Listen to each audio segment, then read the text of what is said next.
And one of the things I've always emphasized through my studies and learning is that the biggest single asset the United States has always had, especially since the Second World War, is its alliance network. And I have subsequent questions for you on specifics of this in a moment, but what Trump is doing right now is demonstrating the disregard that he has for this broader administration has. And how badly do you think, from a strategic perspective, if you want to focus on that level, could that be? All Is right, it a let's case that we take can the heal it? framework, tactical level, operational. So tactically, you can do this, and you can insult an ally in a news conference.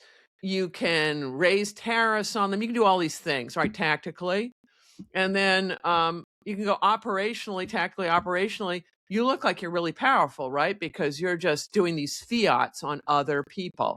Okay, that's the here and now. But I get it. If you're 78 or 79, you figure you're dead pretty soon anyway, and so maybe it doesn't all matter.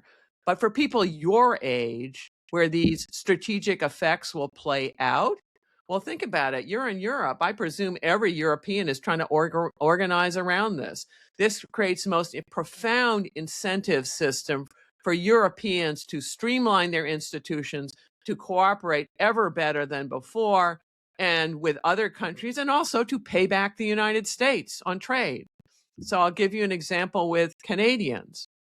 So after 9/11, immediately after 9/11, when all the planes were frozen in place and weren't allowed to enter the United States, Canadians immediately opened their homes to all the stranded American travelers, decent people.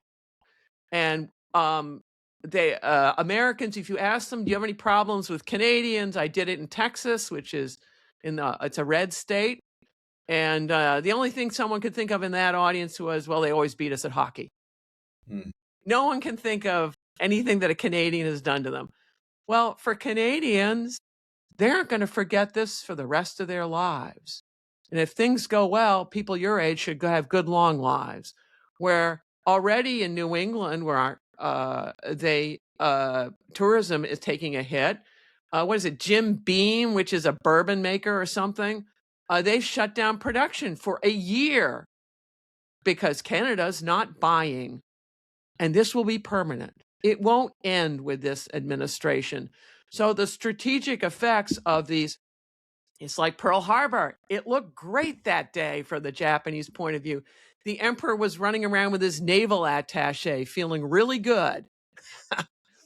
Fast forward, only 2 years in that case.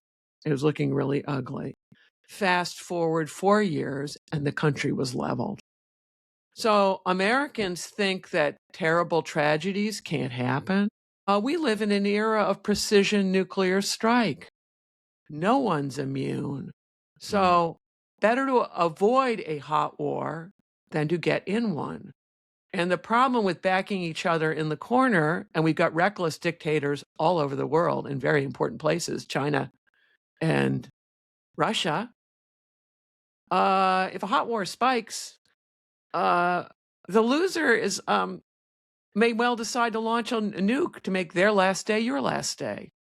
So it's profoundly dangerous. Americans need to wake up and get with the strategic picture of what exactly are we doing, because we're all in the same boat.